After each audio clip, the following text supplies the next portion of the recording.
Sir నమస్కారం sir. నమస్తే అండి. సార్ 'మంచు విష్ణు' గారి 'కన్నప్ప' సినిమా పైన అంటే సోషల్ మీడియాలో కానివ్వండి, ట్రోలింగ్ ఏ స్థాయిలో జరుగుతుందో మనకు తెలిసిందే. అంటే రిలీజ్ అయిన టీజర్‌లు, ఆ పోస్టర్‌లు ప్రతి దానిపైన కూడా ట్రోలింగ్ జరుగుతూనే ఉంది. అయితే దీనిపైన నిన్న ఒక జరిగిన ఈవెంట్‌లో రిపోర్టర్స్ అడిగారు. "మేము ఇంత ఎక్కువగా ట్రోలింగ్ జరుగుతుంది కదా! మీ ఒపీనియన్ ఏమన్నప్పుడు 'మంచు విష్ణు' గారు పెద్దగా పట్టించుకోవాల్సిన అవసరం లేదని" చెప్పేసి వదిలేశారు. అయితే పక్కనే ఉన్న రఘుబాబు గారు మాట్లాడుతూ, "ఈ సినిమాని ఎవరన్నా ట్రోల్ చేస్తే వాళ్ళకు శివుడి శాపం తగులుతుంది. అంటే ఆ స్థాయిలో అటువంటి కామెంట్స్ అయితే ఆయన చేశారు. అంటే ట్రోలింగ్ చేయొద్దు. ట్రోలింగ్ చేస్తే ఖచ్చితంగా దీనికి మీ మీద ఎఫెక్ట్ పడుతుందని చెప్పారు. ఇప్పుడు దీనిపైన భిన్నాభిప్రాయాలు వ్యక్తమవుతున్నాయి. 'ఆదిపురుష్' సినిమా కూడా ట్రోలింగ్ జరిగింది. అది శ్రీరాముని గురించి తీసిన సినిమా. అది బాగా తీయలేదు కాబట్టి ట్రోల్ చేశారు. ఎందుకు ట్రోలింగ్ చేయకూడదు, బాగా లేకుంటే చేస్తాము అన్నట్టుగా నెటిజన్స్ నుంచి అభిప్రాయాలు వస్తున్నాయి. మరి ఆయన కామెంట్స్‌ని మీరు ఏ విధంగా చూస్తారు సార్? అంటే అదొక భక్తావేశంలో మాట్లాడాడు ఆయన. హ్మ్. అంటే ఆయనకి కనెక్ట్ అయి ఉంటుంది సినిమా. ఎందుకంటే ఆయన పార్టిసిపెంట్ కాబట్టి హ్మ్. ఆయనకి బాగుంది అని అనిపించి ఉండొచ్చు. అది ప్రపంచ అభిప్రాయం కానక్కర్లేదు. ఇప్పుడు ఆ రోజున ఓం రౌత్‌కి కూడా ఆ సినిమా నచ్చింది 'ఆదిపురుష్'. నిజానికి ప్రభాస్‌కి ఆయనకి మధ్య కూడా ఒక డిస్కషన్ జరిగిందని వార్తలు వచ్చినాయి ఆ టైంలో.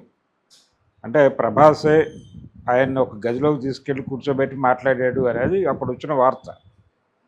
నిజానికి 'ఆదిపురుష్' అనేది కొంత తను ఒక వ్యూహం అనుకున్నాడు. రామాయణాన్ని ఈ జనరేషన్ పిల్లలకి కనెక్ట్ చేయటం కోసం వీళ్ళు చూస్తున్నటువంటి రెగ్యులర్ కామిక్స్ టోన్లో దాన్ని అడాప్ట్ చేయాలనుకున్నాడు. అనుకోవటంతో జరిగినటువంటి విధ్వంసం అది. అయితే ఇక్కడ కూడా దాదాపు అలాంటి కార్యక్రమమే ఉంది వ్యూహం. ఓకే. అంటే కన్నప్ప అనే సబ్జెక్ట్ ఎందుకు ఎంచుకున్నారు ఈయన అంటే అటవీ నేపథ్యము, కొంత ఆధ్యాత్మికత రంగరించినటువంటి సబ్జెక్ట్ అది. హ్మ్. దాంట్లో చాలా విషయాలు మాట్లాడవచ్చు. అంటే ఆల్రెడీ మనకి టీజర్లు ట్రైలర్లలో అర్థమవుతోంది. ఎవరో ఆ జాతి మీద ఇంకొక 3 జాతుల వారు దాడి చేయబోతున్నారు. ఆ దాడిని ప్రతిఘటించాలి. ఇది జరిగి కూడా ఉండొచ్చు. అంటే చరిత్రలో అక్కడ ఉన్నటువంటి తెగల మధ్య యుద్ధాలు జరిగి ఉంటుంది. ఆ జరిగినటువంటి యుద్ధాలని కొంచెం బిగ్ స్కేల్లో ఎలివేట్ చేసి ఆ యుద్ధాలని చిత్రీకరించడం ద్వారా అంటే ఇప్పుడు మనకేంటి పాన్ ఇండియా సినిమా అనగానే వేరే లోకంలోకి తీసుకెళ్ళాలి అనేటువంటిది ఒక ఫార్ములాగా మారింది. ఆ వేరే లోకంలోకి తీసుకెళ్ళడానికి ఇక్కడ దారులు ఉన్నాయి ఈ కథలో. అందుకని ఆ దారులు చూశారు వీళ్ళు. అంటే ఎవరికి ఏది కావాలో చూస్తారు ఏ కథలో అయినా. అలా ఈ కథలో ఆ దారులు కనిపించినాయి వీరు.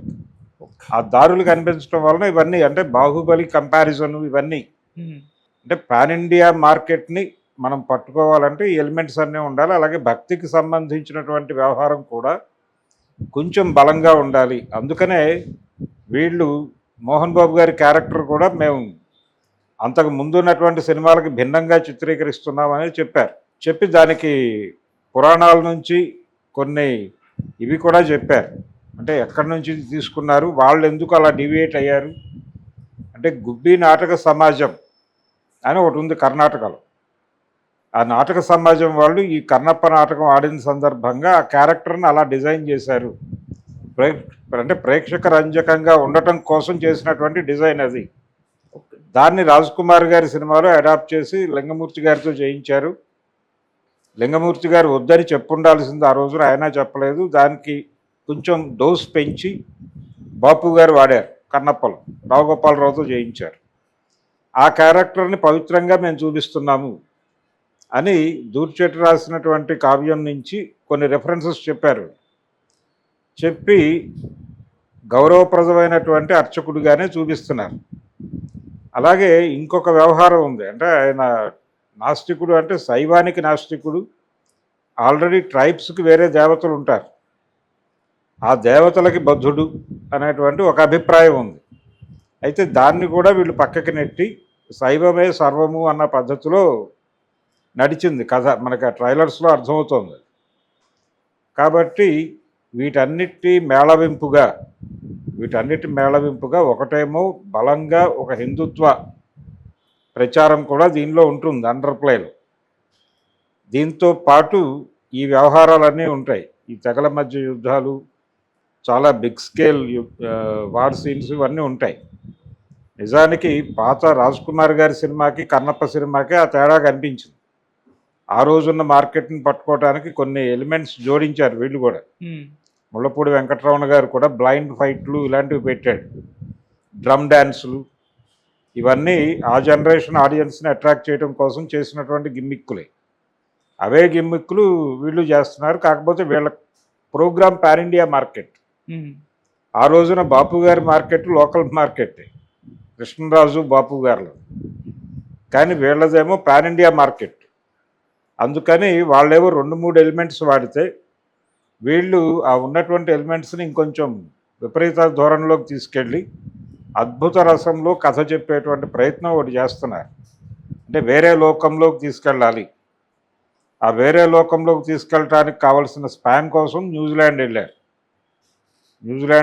రకరకాల ప్రాంతాల్లో సినిమా నడుస్తుంది, రకరకాల దారుల్లో నడుస్తుంది. ఇంతకుముందు చూసినటువంటి కన్నప్పలు లీలామాత్రంగా గుర్తొస్తాయి తప్ప ఇది వేరే జానర్ సినిమా. ఇది వేరే జానర్లో ఉంటూ ఒక అండర్ ప్లేలో దీనికి సూత్రం ఒకటి ఉండాలి. కాబట్టి ఈ పూసలన్నింటినీ, అంటే వీళ్ళ ఐడియాలన్నింటినీ పూసలు అనుకుంటే ఈ పూసలని గుచ్చడానికి ఒక దారం కావాలి. కాబట్టి కన్నప్ప కథని తీసుకుని దాని మీద ఇప్పుడు మార్కెట్ చేయాలి ఈ సినిమా. అందుకని ఇవన్నీ మాట్లాడుతున్నారు. శాపం తగులుతుంది, శివుడి శాపం తగులుతుంది, ఇవన్నీ దాన్ని కొంచెం జనాల్లోకి బలంగా తీసుకెళ్ళటం. అలాగే వీళ్ళ టీజర్లలో తర్వాత పాటల్లో చూపించినటువంటి శివలింగ ఆకృతి మీద కూడా ఒక చర్చ జరిగింది. దాన్ని కూడా వారు డిఫైన్ చేసుకున్నారు. తర్వాత దీని మీద వస్తున్నటువంటి ట్రోల్స్కి ఆల్రెడీ మంచు విష్ణు రకరకాలుగా సమాధానాలు చెప్పాడు. అంటే తను చాలా ఇంటర్వ్యూస్ ఇచ్చాడు మీడియాలో. అవును. ఆ ఇంటర్వ్యూస్లో తనదైన బాణీలో ఆయన కౌంటర్ చేస్తూ వెళ్ళాడు.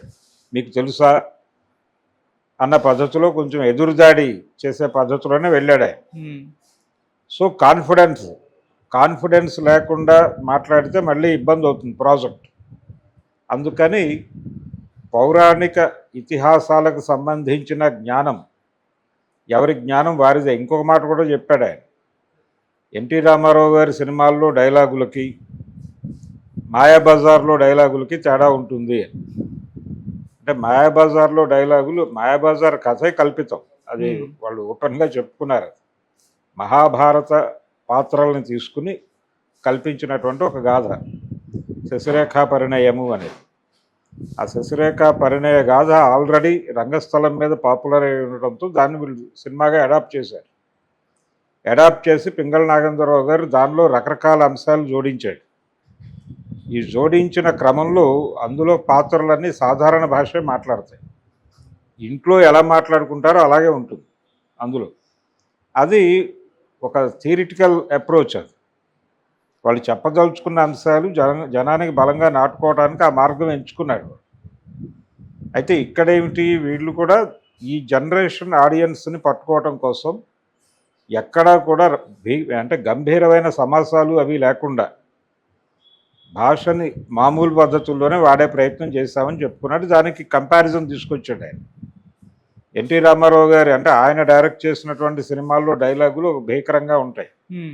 చాలా పెద్ద పెద్ద సమాసాలు వేసి ఒక్కొక్క డైలాగు 7-8 పేజీల డైలాగుల మీద నడుస్తుంది సినిమా. ఆ డైలాగుల మీద నడిచే సినిమా కాదు మాది, మేము ఏదో మామూలు పద్ధతిలో చేసాం, ఈ జనరేషన్ని కనెక్ట్ చేసుకోవడం మా ప్రోగ్రామ్ అని చెప్పాడు ఆయన. ఇది కూడా ఒక పాన్ ఇండియా వ్యూహమే. అంటే తెలుగు పౌరాణికాలు చూసిన వాళ్ళకి ఇది రుచిస్తుందా అనేది కొంచెం జటిలమైన వ్యవహారం. ఇంతకుముందు కన్నప్ప కనెక్ట్ అవ్వడానికి కొన్ని ఎలిమెంట్స్ ఉన్నాయి దానిలో. ఇది కొంచెం చిన్న డీవియేషన్స్ ఉండొచ్చు. ఈ డీవియేషన్స్ కూడా మార్కెట్ కోసం చేసినవే. ఈ మార్కెట్ కోసం చేసినటువంటి డీవియేషన్స్ ఇవన్నీ కూడా రకరకాలుగా జనాలకు కనెక్ట్ అయ్యి ఎవరి పద్ధతిలో వాళ్ళు కామెంట్స్ చేస్తున్నారు సోషల్ మీడియాలో. ఈ కామెంట్సే మీమ్స్ అవుతున్నాయి, ట్రోల్స్ అవుతున్నాయి, రకరకాలుగా మారుతున్నాయి. ఈ మార్పులు చేర్పులు, అలాగే దీనిలో రొమాంటిక్ సీన్స్ కొన్ని బయటకు వచ్చినాయి, ఆ స్టిల్స్ అవి, వాటి మీద కామెంట్స్ చేస్తున్నారు. దానిలో కూడా ఉంది, కన్నప్పలో కూడా డ్యూయెట్లు ఉన్నాయి. కన్నప్పకి ఆకాశం దించాలా, నెలవంక తుంచాలా లాంటి డ్యూయెట్స్ ఉన్నాయి దానిలో కూడా. వాణిశ్రీ గారు హీరోయిన్. అలా ఆ సినిమాలో కూడా కొంత రొమాన్స్ ఉంది, రొమాంటిక్ ఏరియా ఉంది. సో ఇక్కడ కూడా దాన్ని వీళ్ళ పద్ధతిలో వీళ్ళు డిజైన్ చేస్తున్నారు. వీళ్ళ టార్గెట్ వేరు, వీళ్ళ మార్కెట్ వేరు. ఓకే. వీళ్ళ మార్కెట్ నిర్ణయిస్తుంది వీళ్ళు ఏం తీయాలి అనేది. ఆ మార్కెట్ నిర్దేశనలో వీళ్ళు వెళ్తున్నారు. ఓకే. దాన్ని ట్రోల్ చేస్తే శివుడు శాపం తగులుతుందా లేకపోతే ఇంకొకటి శాపం తగులుతుందా అన్నది కాదు ఇక్కడ. అది వాళ్ళు అనుకున్నటువంటి మార్కెట్కి రీచ్ అవ్వకపోతే మార్కెట్ శాపం తగులుతుంది కన్నప్ప సినిమాకి. మార్కెట్ శాపం కొడితే చాలా సఫర్ అవుతారు. శివుడి శాపం కన్నా కూడా మార్కెట్ శాపం పవర్ఫుల్. అందుకని మార్కెట్ శాపం తగలకుండా సినిమాని వాళ్ళు జాగ్రత్తగా రిలీజ్ చేయగలిగితే, అంటే ఒకటి మార్కెట్ని అట్రాక్ట్ చేయాలి, అలాగే దాని మీద ఒక కోర్ ఐడియా ఉంటుంది జనాల మనసుల్లో, దాన్ని డిస్టర్బ్ చేసేదిగా కంటెంట్ ఉండకూడదు.